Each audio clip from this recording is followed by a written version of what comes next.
அரைச்சி விட்ட கோழி குழம்பு பண்ணுறதுக்கு ஃபஸ்ட்டு வெங்காயம் தக்காளி வதக்கிடலாம். 100 கிராம் நான் வெங்காயம் எடுத்திருக்கேன். 3/4 கிலோ சிக்கனுக்கு 2 தக்காளி, 1 டீஸ்பூன் சோம்பு, 1 டீஸ்பூன் மிளகு, இஞ்சி பூண்டு, தேங்காய், 1 டீஸ்பூன் கசகசா எல்லாத்தையும் போட்டு நல்லா வதக்கி ஆற வச்சுக்கலாம்.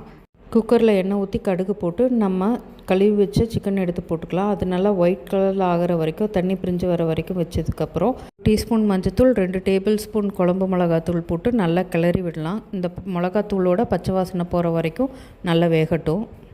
1/2 டீஸ்பூன் கரம் மசாலா போட்டுக்கலாம். நான் தண்ணி எதுவுமே ஊற்றலை, அந்த சிக்கனில் இருக்க தண்ணியிலேயே தான் அது வெந்துட்டுருக்கு. நம்ம வதக்கி வச்ச வெங்காயம் தக்காளியை அரைச்சி இதில் மிக்ஸ் பண்ணிக்கலாம்.